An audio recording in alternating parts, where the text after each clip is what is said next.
64મા અધ્યાયમાં નૃગ રાજાનું ચરિત્ર બતાવ્યું, એમાં કર્મનો સિદ્ધાંત કયો છે. યાદવના બાળકો ઉદ્યાનમાં દડાથી રમી રહ્યા હતા. રમતા રમતા દડો કૂવામાં પડ્યો. યાદવના બાળકો કૂવામાં દડો જોવા માટે આવ્યા તો જોયું તો બહુ મોટો વિશાળ કાચિંડો એ કૂવામાં હતો. મોટું કદ, પણ એના શરીરમાંથી સુવર્ણની જેમ તેજ જગારા મારી રહ્યું હતું. આવો કાચિંડો ક્યારે જોયેલો નહીં. બહાર કાઢવાનો પ્રયત્ન કર્યો પણ બહુ મોટું કદ ના નીકળ્યું એટલે ગભરાઈને ભગવાન શ્રી કૃષ્ણને વિનંતી કરી. ભગવાન શ્રી કૃષ્ણ ત્યાં પધાર્યા અને સહેજ પોતાના શ્રીહસ્તના સ્પર્શથી કાચિંડાને બહાર કાઢ્યો. જેવો ભગવાનના શ્રીહસ્તનો સ્પર્શ થયો, એ કાચિંડામાંથી એક દિવ્ય પુરુષની આકૃતિ પ્રગટ થઈ. પ્રભુ તો બધું જાણતા હતા, પણ કર્મનો સિદ્ધાંત આ જગતને બતાવવો હતો. પૂછ્યું, તમે કોણ છો? આ કાચિંડાની ક્ષુદ્ર યોનિમાં કેમ? કયું? પૂર્વના જન્મમાં હું નૃગ નામે રાજા હતો. મને ગાયોનું દાન કરવામાં બહુ જ આનંદ મળતો. મારા જીવનમાં મેં અસંખ્ય ગાયોનું દાન કર્યું હશે. ભાગવતજીમાં વર્ણન છે. રાજા કહે છે, કદાચ આકાશમાં જેટલા તારાઓ હશે એટલી ગાયોનું મેં દાન કર્યું હશે. કદાચ ઇન્દ્રના મેઘની જેટલી જલધારાઓ વરસી હશે એટલી ગાયોનું મેં દાન કર્યું હશે. હવે તમે વિચારો, એક ગાયનું દાન કરવાનું આપણે ત્યાં કેટલું મહત્વ છે. તો જેને અસંખ્ય ગાયોનું દાન કર્યું હોય એને ઇન્દ્રાસન મળવું જોઈએ, મુક્તિ મળવી જોઈએ.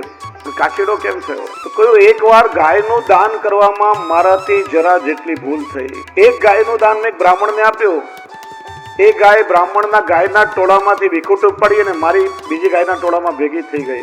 અને એ જ ગાયનું દાન મેં ભૂલથી બીજા બ્રાહ્મણને આપી દીધું. હવે પોતાની ગાય ચરાવવા નીકળ્યો ત્યારે એના મૂળ માલિકીને ઓળખી લીધી. આ ગાય તો મને રાજાએ દાનમાં આપી છે, એટલે કે આ તો આજે મને દાનમાં આપી. બંને લડવા લાગ્યા. લડતા લડતા રાજા પાસે આવ્યા. રાજા કે તમે એક ગાય માટે ના લડો, એક ગાયના બદલામાં હું તમને 1-1 લાખ ઉત્તમ ગાય દાનમાં આપું. પણ પેલો સંતોષી બ્રાહ્મણ તો કઈ ન બોલ્યો, ચૂપચાપ ચાલ્યો ગયો. કયો અંતિમ સમય આવ્યો, મને ધર્મરાજા પાસે લઈ જવામાં આવ્યો. ચિત્રગુપ્તે પૂછ્યું કે રાજા, પેલા પાપનું ફળ ભોગવવું છે કે પેલા પુણ્યનું ફળ ભોગવવું છે? જો અગાઉ પણ કહ્યું હતું, પાપ અને પુણ્ય બંનેના ફળ માણસે ભોગવવા પડે જ છે. પરિણામે જીવનમાં દુઃખ અને સુખ આવે છે. ઘણા માણસોએ પાપ બહુ કર્યા હોય, પછી દાન દક્ષિણા કરે, ધર્માદો કરે કે આપણે પાપને ધોઈ નાખીએ. પાપને ધોવાનું કોઈ ડિટર્જન્ટ આ જગતમાં નથી. મેં કહ્યું હતું, બે જ વસ્તુઓ છે. એક તો પ્રભુની કૃપા, ઠાકોરજીની કૃપા થાય તો કોઈ કર્મના બંધન નડતા નથી. અને બીજું, કોઈ તમારી નિંદા કરે ત્યારે તમારા કર્મ ધોવાય છે અને એ કર્મ નિંદકે ભોગવવા પડે છે. ત્રીજું કોઈ સાધન નથી. જીવના કર્મ કેટલા? શ્રી મહાપ્રભુજી આજ્ઞા કરે, 7 હિમાલય પર્વત ભરાય એટલા. અને કર્મના ફળ ભોગવવા 84 લક્ષ યોનિમાં જીવે ભ્રમણ કરવું પડે છે. ઠાકોરજી કૃપા વિચારે કે આ જીવના કર્મ કાપીને મારે એને હવે શરણમાં લેવો છે, તો એને કરેલા પુણ્ય ભગવાન એના પરિવારના જનોને ભોગવાડે છે. અને એને કરેલા પાપ, જે ભક્તના દ્વેષી હોય, પ્રભુના ભક્તનો દ્વેષ કરનારા હોય, એને ભોગવવા પડે છે. એટલા માટે ક્યારે ભક્તોનો દ્વેષ ના કરો. પ્રભુ એને ક્યારેક ક્ષમા કરતા નથી. પૂછવામાં આવ્યું કે પેલા પાપનું ફળ ભોગવવું છે કે પુણ્યનું? પેલા પાપનું ભોગવી લઉં. તો કે અજાણતા થયેલા મારા એક કર્મના કારણે મને કાચિંડાની યોનિમાં જન્મ લેવો પડ્યો. પ્રભુ આજે આપે કૃપા કરી, આપના શ્રેયસનો સ્પર્શ થતા મારા કર્મના બંધન બળી ગયા. અને પછી વિમાનમાં ઉત્તમ લોકમાં ગયો. એ સિદ્ધાંત બતાવ્યો કે માણસ કોઈ સારું કર્મ કરવા માંગતો હોય, પણ એ કર્મનું જો પૂરેપૂરું જ્ઞાન ન હોય અને અજાણતા એ કર્મમાં જો ભૂલ થઈ જાય તો પણ કર્મનું વિપરીત પરિણામ ભોગવવું પડે છે. ઉદાહરણ આપીને સમજાવું. બેનો, તમને ઈચ્છા થઈ કે આજે ઠાકોરજીને અમારે બરફીની સામગ્રીઓ રોગાવી છે. તમે દૂધમાંથી માવો કરો, પછી માવામાં દળેલી સાકર એટલે બુરું પધરાવવાનું હોય અને બાજુમાં મીઠાનો દળિયો રાખ્યો હોય.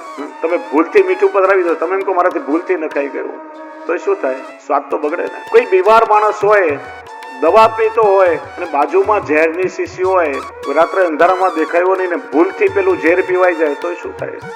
તમે કહો મારાથી ભૂલથી અજાણતા પીવાઈ ગયું. અજાણતા કરેલા કર્મોનું ફળ બી ભોગવવું પડે છે. એટલા માટે કર્મ કરવામાં બહુ સાવધાની રાખવી પડે. શ્રી મહાપ્રભુજી સમજાવે છે, કેવલ કર્મ કઠોર છે, કેવલ જ્ઞાન પણ નીરસ છે, ભક્તિ એ સરસ અને કોમળ છે. માટે ભક્તિનો આશ્રય કરવો જોઈએ. એ રીતે કર્મનો સિદ્ધાંત બતાવ્યો. અત્યાર સુધી યુધિષ્ઠિરે અનેક રાજાઓને જીતી લીધા હતા, કેવલ જરાસંઘને જીતવાનો બાકી હતો. જરાસંઘ જીતા એટલે યુધિષ્ઠિર ચક્રવર્તી સમ્રાટ બને. ત્યારે ભગવાન શ્રી કૃષ્ણ, અર્જુન અને ભીમ બ્રાહ્મણનો વેશ લઈ જરાસંઘની રાજધાની ગિરિવ્રજમાં આવ્યા. જરાસંઘ સમજ્યો કે કોઈ યાચક માગવા આવ્યા છે, દાન દેવા લાગ્યો. ત્યારે શ્રી કૃષ્ણએ પરિચય આપ્યો, અમે કોઈ યાચક કે સામાન્ય બ્રાહ્મણ નથી, અમે ક્ષત્રિય છે, હું સ્વયં કૃષ્ણ છું, આ ભીમ છે, અર્જુન છે, તારી સાથે યુદ્ધ કરવા આવ્યા છે, બોલ કોની સાથે યુદ્ધ કરવું છે? જરાસંઘ હસવા લાગ્યો, કૃષ્ણ તું તો બબ્બે વાર રણ છોડીને ભાગ્યો છે, હવે ભાગેડું સાથે શું યુદ્ધ કરવું? અર્જુન કઈ મારી સમાન શરીરમાં બળવાન નથી, યુદ્ધ તો સમાન બળવાન હોય તો કરવામાં મજા આવે, આ ભીમ મારા સમાન બળવાન છે, એની ઈચ્છા હોય તો એની સાથે યુદ્ધ કરવું. કે 28 દિવસ જરાસંધ અને ભીમ વચ્ચે દ્વંદ યુદ્ધ થયું છે. ભીમ થાકવા લાગ્યો છે. જરાસંધને વરદાન હતું કે એના શરીરને વચ્ચેથી ચીરી અને શરીરના 2 ભાગ જુદી જુદી દિશાઓમાં ફેંકવામાં આવે તો જ એનું મૃત્યુ થાય. ભગવાન શ્રી કૃષ્ણ જાણતા હતા, એક ઘાસનું તણખલું લીધું અને ભીમ જોવે એ રીતે વચ્ચેથી ચીરી અને 2 જુદી દિશામાં ફેંક્યું. ભગવાનનો ઈશારો ભીમ સમજી ગયો. જરાસંધને જમીન પર પછાડી 2 પગ પકડી વચ્ચેથી ચીરી નાખ્યો, 2 જુદી દિશામાં એના શરીર ફેંક્યા. જરાસંધ મરાયો. હવે યુધિષ્ઠિર ચક્રવર્તી સમ્રાટ બન્યા. ભગવાને રાજસોઈ યજ્ઞ કરવાની આજ્ઞા કરી છે. યજ્ઞનું આયોજન થયું. પૂછ્યું અગ્ર પૂજા કોની કરવી? ત્યારે સર્વાનુમતે બધાએ એવું કહ્યું કે પ્રથમ અગ્ર પૂજા શ્રી કૃષ્ણની થવી જોઈએ. શિશુપાલે અપશબ્દ કયા, સુદર્શનથી શિશુપાલનો ઉદ્ધાર કર્યો છે. યજ્ઞનું આયોજન થયું. દરેકને પોતપોતાની યોગ્યતા પ્રમાણે યજ્ઞની સેવા સોંપાઈ છે. યજ્ઞ ક્યારે એકલા ના થાય. તમે પારિવારિક રૂપે યજ્ઞ કરો ને તો એ પરિવારના કુટુંબીજનોને જુદી જુદી સેવા સોંપાય. આ ભાગવતજીની કથા એ પણ જ્ઞાન યજ્ઞ કહેવામાં આવે છે. જો આ કથાનો હેતુ છે ભક્તિની પ્રાપ્તિ. ભાગવતને સત્કર્મ કહેવામાં આવ્યું છે અને ભાગવતને જ્ઞાન યજ્ઞ પણ કહેવામાં આવ્યો છે. એટલે જ્ઞાન, કર્મ અને ભક્તિ આ ત્રણેય ભાગવતમાં છે. અને એટલા માટે આ જ્ઞાન યજ્ઞમાં જુદી જુદી સમિતિ હોય, કોઈને સ્ટેજની મંચની વ્યવસ્થા સોંપાય, કોઈ શ્રોતાઓને બેસવાની વ્યવસ્થા સંભાળે, કોઈ મહેમાનોનું સ્વાગત કરવાની વ્યવસ્થા સંભાળે, કોઈ ભોજનની વ્યવસ્થા સંભાળે. દરેકને જુદી જુદી વ્યવસ્થા સોંપાઈ. ભીમ જમવામાં બહુ હોશિયાર હતો તો ભોજનની વ્યવસ્થા ભીમે સંભાળી. ત્યારે ભગવાન શ્રી કૃષ્ણએ પોતાની સ્વેચ્છાથી યજ્ઞમાં જે અતિથિઓ આવે એમના ચરણ ધોવાની અને બધાના જમ્યા પછી એઠી પતરાવળી ઉપાડવાની સેવા સ્વયં ભગવાન શ્રી કૃષ્ણએ સંભાળી છે. આપણે ત્યાં વૈષ્ણવોને બેસાડીને પાતળ દૂનામાં ભોજન કરવાનું બહુ મહત્વ છે. આજકાલ પેલું બુફે આવ્યું અને આપણે પેલી પ્લેટોમાં જમીએ છીએ.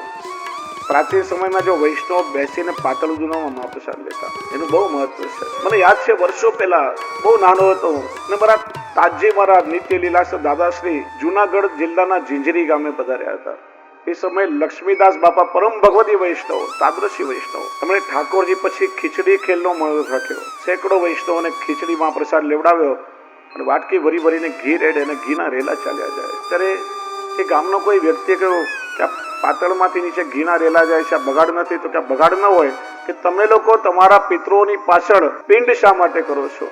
કે મારા પિતૃ આવીને ખાય, કે આ વૈષ્ણવના પાતળમાંથી જેનું જૂઠણ નીકળે ને, તમારા પિતૃઓ પણ વૈષ્ણવનું અધરામૃત લઈને તૃપ્ત થાય છે. એનું મહાત્મ્ય છે. અને ઘણા વર્ષો પહેલા બરવાળા ગામમાં એક વૈષ્ણવે મનોરથ કર્યો. લગભગ 2000 વૈષ્ણવોને મહાપ્રસાદ લેવડાવ્યો. બધા બેસીને પાતળ દૂનામાં પ્રસાદ લે, ગરદણી પોતે પરોસવાની સેવા કરે. એમનો 7 વર્ષનું બાળક હતું અને કોઈક રોગ થયો હતો. બહુ દવાઓ કરી પણ પેલો સારો ન થાય. કોણ જાણે મનમાં શું ભાવ આવ્યો. બધા વૈષ્ણવો ભોજન કર્યું. તેમણે માઇકમાં એલાન કર્યું કે કોઈ પણ વૈષ્ણવે પોતાની પાતળ ઉપાડવાની નથી.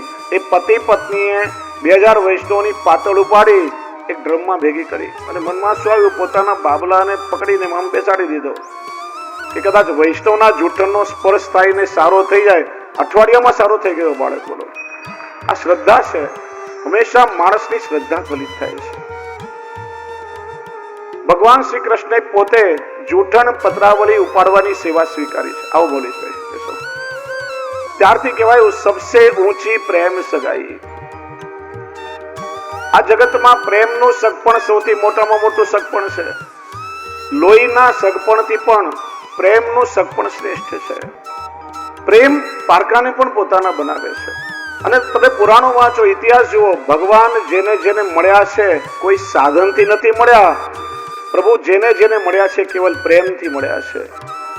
ગોપીઓ પાસે શું હતું? 2 જ વસ્તુ, અશ્રુ અને આશ્રય. પ્રભુનું સ્મરણ કરે, પ્રભુને યાદ કરે તો નેત્રમાંથી અશ્રુ વહેતા હોય. એના ચરણારવિંદનો દ્રઢ અનન્ય આશ્રય. પ્રેમથી ગોપીઓએ કૃષ્ણને પોતાના બનાવ્યા છે. અંગ્રેજીમાં કહેવાય love is God and God is love. પ્રેમ એ પરમાત્માનું જ અવર સ્વરૂપ છે. આપણા ભગવાન શ્રી કૃષ્ણ, આપણા આરાધ્ય, જેમણે આખા વિશ્વને પ્રેમનો સંદેશો આપ્યો છે. લોકો તાજમહાલને પ્રેમનું સૂચક માને છે. તાજમહાલ બનાવ્યા પછી તો 26,000 કારીગરોના હાથ કાપી નખાયા છે. એમાં પ્રેમ કેવી રીતે હોય? પ્રેમનો સંદેશ આખા વિશ્વને ભગવાન શ્રી કૃષ્ણએ આપ્યો છે.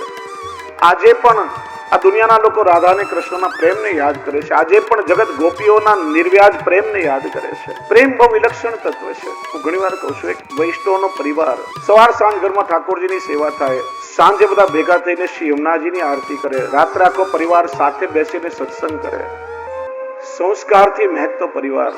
ઘરમાં પ્રસંગ આવ્યો, નાના દીકરાના લગ્ન થયા, 16-17 વર્ષની પુત્રવધુ પરણીને ઘરમાં આવી. બહુ પરણીને ઘરમાં આવી એટલે સાસુએ 8-10 હજાર રૂપિયાનો હીરો એક ચૂંક ને નાકમાં પહેરવા માટે ભેટમાં આપ્યો. તે બેટા પહેલી વાર ઘરે આવી છે, તારા માટે ગિફ્ટ છે, તને આપું. વહુએ હીરો પ્રેમથી પહેરી લીધો. બન્યો એવું કે 2-3 દિવસ પછી બાલ સહેજ લાપરવાહીના કારણે પેલો કિંમતી હીરો વહુના હાથે ક્યાં ખોવાઈ ગયો. મનમાં ભય લાગ્યો, આટલું મોટું નુકસાન થઈ ગયું. ઘરમાં જો કોઈને કહીશ, ઘરમાં કોઈને ખબર પડશે તો કજિયા કંકાસ થશે, મારે કદાચ સહન કરવું પડે. કોઈને કહ્યું નહીં, ચૂપચાપ ખૂણે ખાંચરે પેલા હીરાને શોધવાનો પ્રયત્ન કરવા લાગી. સાસુ અનુભવી અને બહુ ચતુર હતી. એની અનુભવી દ્રષ્ટિએ આ વહુની સમસ્યાને ઓળખી લીધી, કઈ ના બોલી. બીજે દિવસે એને બજારમાંથી બીજો હીરો મંગાવ્યો અને રાત્રે બધા સત્સંગ કરીને ઉભા થયા ત્યારે વહુના હાથમાં હીરો મૂકતા કહ્યું, વહુ દીકરા બેટા હીરો પહેરી લો, ખાલી નાક સારું ન લાગે. પેલી ગભરાઈ ગઈ, રડવા લાગી, બા મને ક્ષમા કરો, માફ કરો. વિચાર્યું આવતા હાથ મારા હાથે આટલું નુકસાન થયું છે, ઘરમાં જો કોઈને ખબર પડશે તો આખું વાતાવરણ દોડાશે, કજિયા કંકાસ થશે, કદાચ મારે સહન કરવું પડે. મેં ભયના લીધે કોઈને ના કહ્યું, મને ક્ષમા કરો. ત્યારે સાસુએ બહુ સરસ ઉત્તર આપ્યો, બેટા હીરો કદાચ ખોવાઈ જાય ને તો બજારમાંથી નવો પણ લાવી શકાય, ને ના મળે તો એના વગરે ચલાવી શકાય. પણ તારા હૃદયમાં મારા પ્રત્યે જે પ્રેમ છે એ ખોવાઈ જશે તો દુનિયાની કઈ બજારમાંથી નવો લાવશું? સ્વાદ અને ગંધ વગરના એક કાચના ટુકડા માટે કોઈ માણસનું હૃદય તૂટે ક્યારે શોભા ન દે. બેટા ચિંતા ન કર, કરી લઈ રહ્યો. એ રાત્રે વહુએ રડતા રડતા એની માને પિયરમાં પત્ર લખ્યો, માં તને છોડીને હું જયારે સાસરે ગઈ ત્યારે બહુ રડી હતી, બહુ રડી હતી. મને એમ કહેવાય તારા જેવો પ્રેમ સાસરામાં મને કોણ કરશે? પણ આજે મને લાગે છે કે એક માનો ખોડો છોડીને બીજી માના ખોડામાં આવીશું. બબ્બે જનેતાઓની લાડકી દોહિતા છું, એનો આજે મને આનંદ છે.